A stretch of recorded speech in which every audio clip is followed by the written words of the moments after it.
Yeroo qabnutti sirnaan fayyadamuu dadhabuun jireenya keenya irratti miidhaa akka inni qabu hangam keessantu beeka. Kun amma yuutuubarii irraa kan isiniif darbudha. Nagaan Rabbi isiniif haa baay'atu. Guyyaa har'aa waa'ee yeroo waliin haasofna.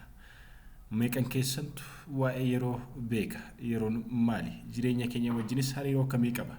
Isa jedhu irratti hubannoo qabdan karaa komentii naaf qooduu dandeessu. Ani garuu yaadan qabu karaa kanaa isinii qooda. Jireenya keenya keessatti yeroon baay'ee barbaachistuudha. Jireenya keenya keessatti wanti yeroo kamiyyuu nurraa adda hin baane, wanti yeroo baay'ee nuyi manage gochuu dandeenyu, wanti nuyi yeroo baay'ee itti fayyadamnu yeroodha. Biyya lafarratti Rabbi nama hundumaaf walqixa kan inni laate, beekaa, wallaalaa, guddaa, xiqqaa nama hundumaaf kan inni walqixa laate yoo jiraate yeroodha.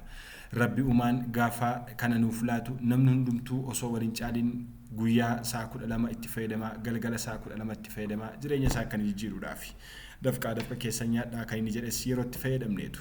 Kanaaf hangam keenyatu waa'ee yeroo sirriitti beeka. Faranjoonni yeroo baay'ee waa'ee taayimii yookaan waa'ee yeroo akkas jedhu, time is inseparable from human existence jedhu.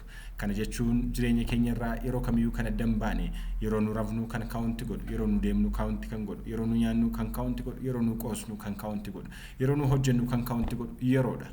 Jireenya keenya keessatti yerootti sirnaa yoo fayyadamne jireenya keenya akka jijjiiruu dandeenyu namoonni gurguddoon baay'een ni haasa'u.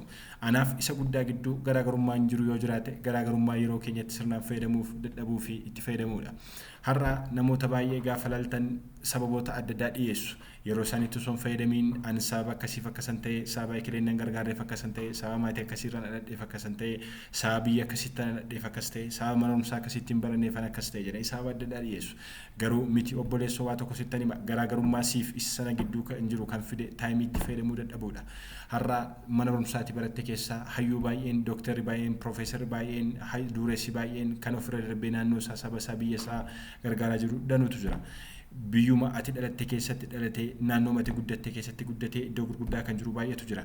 Sanaaf garaagarummaa kan uume bakka ati dhalatte ton taane, bakka iddoo ati baratte ton taane, haala ati keessatti dhalatte ton taane, haadhaaf abbaa dhabuu kee ton taane, haatiif abbaa kee qabaatanii sirnaan si gargaaruu dadhabuu isaanii osoo hin taane taayimii itti fayyadamuu dadhabuu keetu jireenya kee miidhaa jira. Har'a waan tokko sittan hima jireenya sababa dhiyeessuu keessaa akka tibaatuun barbaada. Please obboleessa obboleetti na dhaga'i.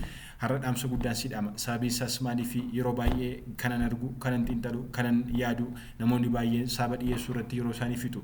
Sababan akkas ta'eef otoo abaluun akkasitti na gargaaree ta'e, otoo abaluun akkatti nama wajjin cina dhaabbatee ta'e, otoo iddoo akkasitti baradhee ta'e akka ilma bobaluu, akka intala bobaluu, akka bobaluun ta'a ture jedhu. Miti garuu jireenya kee keessatti wanta ati gochuudhaa qabdu ammallee kanatti gochuudhaa dandeessu taayimii kee manage godhi. Sirnaan iskeejulii baafadhu jireenya kee irratti hojjedhu. Eenyu yoo dhufee jireenya kee jijjiiruu akka hin dandeenye laayif kee jijjiiruudhaaf sumatu responsibility mataasaa akka qabu sitti himuun qaba har'a. Sababii isaas maalii jireenya kee jijjiiruudhaaf sumatu responsibility qaba malee namni biroon yookaan obboleessi kee yookaan obboleettiin kee yookaan haati kee yookaan abbaan kee yookaan firri kee responsibility tokko hin qabani. Kanaaf jireenya kee jijjiiruudhaaf immoo tokkoof tokko wanta ati gochuu dandeessu yeroo keetti fayyadamuu qofadha. Yeroo keetti yoo fayyadamte jireenya kee jijjiiruu irra darbite jireenya biyya kee, jireenya naannoo kee, jireenya saba kee jijjiiruu ni dandeessa. Namoonni har'a addunyaa irratti ofirra darbanii biyya gargaran, namoonni ofirra darbanii dhaloota baay'eedhaaf karaa ta'an namoota yeroo isaan itti fayyadamanidha.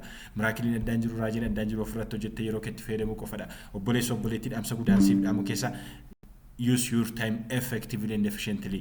Yoo jireenya kee keessatti sirnaan hin fayyadamne, yoo taayimii kee sirnaan hin fayyadamne, yoo ittiin gargaaramne hin miidhamta. Har'a konsantireeshinii dhaloota baay'ee kan nyaachaa jiru, kan balleessaa jiru baay'eedha.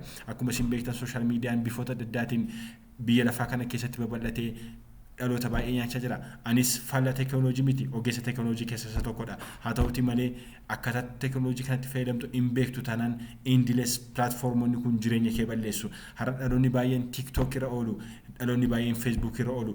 Peejonni kun yookaan immoo pilaatfoormoonni kun immoo pilaatfoormota indiles peejiidha. Peejii isaanii xumuruu hin dandeessani.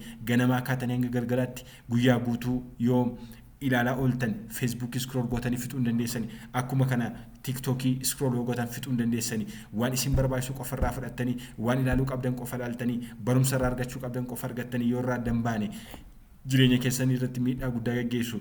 Taayimiin keessan guyyaan irraa isin jala darbite bordee biteen dhuftu. Sababii kanaaf immoo itti miidhamtu, itti cabdu, itti baddu, itti baduu keessaniif itti cabuu keessaniidhaaf immoo eenyullee sababa tokkoon fudhatu, eenyullee itti gaafatamummaa tokkoon fudhatu. Dhaloonni baay'een yeroo isaanii sirnaan fayyadamanii warri iddoo guddaa gahan jiru. Dhaloonni baay'een kan yeroo isaanii sirnaan fayyadamuu dhiisanii cabanii harka namaatti iddoon taanetti kufanii kan argaman immoo baay'eetu jiru. Kanaaf har'a waan tokko sittan hima yeroo qabda, humna qabda, jabaachuu dandeessa, ammallee ce'uu dandeessa, ammallee yeroo qabda. Kanaaf yeroo keetti sirnaan fayyadami. Hin barata tanaan sirnaan baradhu, yeroo keetti fayyadami.